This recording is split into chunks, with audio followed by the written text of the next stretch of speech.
आप देख रहे हैं मंत्र भारत न्यूज चैनल। मैं हूं कविता। जमीयत उलेमाए हिंद के अध्यक्ष मौलाना महमूद मदनी के जिहाद वाले बयान ने सियासी और सामाजिक पारा चढ़ा दिया है। भोपाल में दिए गए उनके आक्रामक भाषण के बाद अब उन्होंने सफाई पेश की है, लेकिन विरोध कम होने का नाम नहीं ले रहा है। मदनी ने कहा कि अगर वो अपनी कौम का दर्द नहीं बताएंगे तो ये नाइंसाफी होगी। उधर उनके इस बयान को लेकर बजरंग दल और विश्व हिंदू परिषद ने मोर्चा खोल दिया है और आर पार की लड़ाई का ऐलान कर दिया है। मदनी ने एक न्यूज एजेंसी से बातचीत में साफ किया कि उन पर सुप्रीम कोर्ट को गलत बताने का आरोप बेबुनियाद है। उनका कहना है कि वो एक खास समुदाय से जुड़े संगठन के जिम्मेदार हैं और अपनी कम्युनिटी की भावनाओं को देश के सामने रखना उनका फर्ज है। उन्होंने कहा कि देश के हालात ऐसे हैं जहां उन्हें लगता है कि उन्हें किनारे किया जा रहा है। मदनी ने यह भी कहा कि वो खतरे की घंटी बजाना चाहते हैं ताकि 60% खामोश आबादी को अपने साथ ले सकें। क्या था जिहाद का असली मतलब? मौलाना मदनी ने अपने बयान में कहा कि जिहाद का मतलब किसी हिंसा से नहीं है। उन्होंने लव जिहाद और लैंड जिहाद जैसे शब्दों को एक पवित्र शब्द को बदनाम करने की साजिश बताया। उनका कहना है कि जहां जुल्म होगा वहां जिहाद होगा, लेकिन भारत में विधानसभा सबसे ऊपर है। हालांकि बीते रोज उनके तेवर काफी तल्ख थे और उन्होंने सुप्रीम कोर्ट की निष्पक्षता पर भी सवाल उठाए थे। अब वो कह रहे हैं कि उनका मकसद सिर्फ लोगों को जिहाद का सही मतलब समझाना था और वो हिंसा के खिलाफ है। विहिप की चेतावनी और पुतला दहन। मदनी की सफाई के बावजूद भोपाल के रोशनपुरा चौराहे पर बजरंग दल ने जमकर प्रदर्शन किया और मदनी का पुतला फूंका। विश्व हिंदू परिषद ने इसे राष्ट्रीय मुद्दा बनाने की ठान ली है। विहिप के मीडिया प्रभारी जितेंद्र चौहान और केंद्रीय संयुक्त महामंत्री डॉक्टर सुरेंद्र जैन ने कहा कि मदनी के खिलाफ एनएसए के तहत कार्रवाई होनी चाहिए। उन्होंने आरोप लगाया कि मदरसों से लेकर कॉलेजों तक पढ़े लिखे लोग गुमराह हो रहे हैं। संगठन ने चेतावनी दी है कि अगर पुलिस कमिश्नर और सरकार ने केस दर्ज नहीं किया तो देश भर में उग्र आंदोलन किया जाएगा। आपने क्लियर कर दिया कि आपका मतलब वायलेंस से नहीं था, आपका मतलब कोई उकसाने से नहीं था, आपका मतलब था लोगों को बताना कि जिहाद का रियल मीनिंग क्या है। अब हम आते हैं सुप्रीम कोर्ट पे। आप सुप्रीम कोर्ट को भी लताड़ रहे हैं। अब आप क्या कह रहे हैं कि मैंने ये कहा कि सुप्रीम कोर्ट गलत है और जो मैंने कहा है सुप्रीम कोर्ट सरकार के दबाव में काम करता है। ऐसी फीलिंग्स हैं। देखिए, मैं एक इंडिविजुअल नहीं हूं, एक ऑर्गेनाइजेशन को से बिलोंग करता हूं और वो ऑर्गेनाइजेशन एक पर्टिकुलर कम्युनिटी के साथ बिलोंग करती है। अगर मैं उसकी फीलिंग्स को आप लोगों तक, मुल्क तक नहीं पहुंचाऊंगा तो मैं बेईमान हूंगा। फीलिंग्स क्या है कि डंडी मारी जा रही है, उस फीलिंग को बयान किया है मैंने। हो सकता है वो फीलिंग गलत भी हो, क्योंकि बहुत सारे अच्छे फैसले भी आए हैं, उनकी तारीफ भी होती है। हमेशा ये कहा गया है इस ऑर्गेनाइजेशन के रिजोल्यूशंस में, 1-2 में नहीं 20 में, कि हमारे लिए बहुत बड़ी होप, बहुत बड़ा सहारा है। ये जो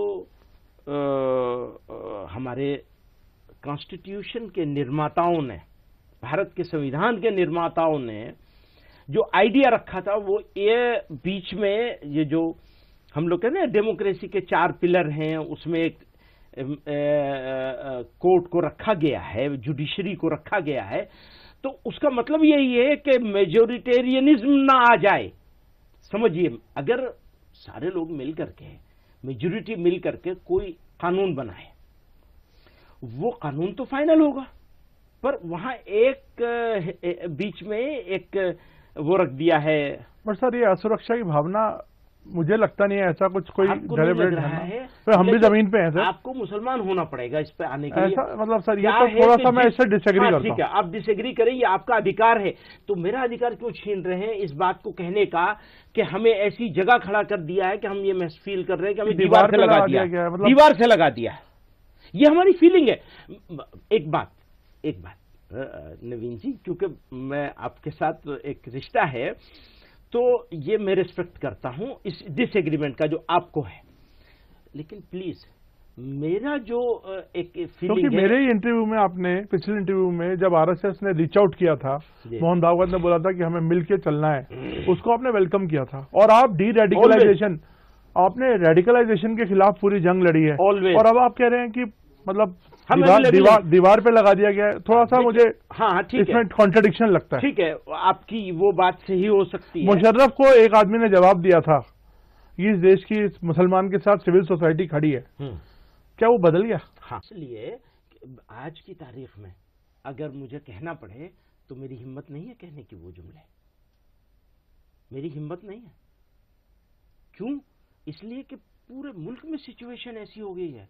हमारे पास, सर ये तो अलार्म रेज करने वाली बात है। हाँ, यही तो मैं चाहता हूं कि अलार्म रेज हो और आप भी इसके बारे में चिंता करें कि इस सिचुएशन, अगर ये सिचुएशन नहीं है तो हमें अंडरस्टैंड करना चाहिए, और अगर है तो आपको अंडरस्टैंड करना चाहिए। ये आप इतना बड़ा, आप इतनी बड़ी ऑर्गेनाइजेशन लीड कर रहे हैं, आपका हर बयान स्क्रूटिनाइज होता है, हाँ, हर बयान पर एनालिसिस होता है, बिल्कुल। और आपके इतने हजारों लाखों फॉलोअर्स हैं, तो सर आपको लगता नहीं कि ये इतने अलार्मिस्ट बात करना एक गलत मैसेज देगा और हमारे देश की यूनिटी को? बहुत दिनों से ये बात हमारे ऊपर है कि हमें ये बात कम्युनिटी के सामने, कौम के सामने, देश के सामने रखनी चाहिए कि ये हमारे कंसर्न है। हमारे कंसर्न को हमारा गद्दारी साबित करना ये बहुत बड़ा अन्याय होगा इस देश के साथ। कौन साबित करे ये आप अगर स्पेसिफिकली बोले तो?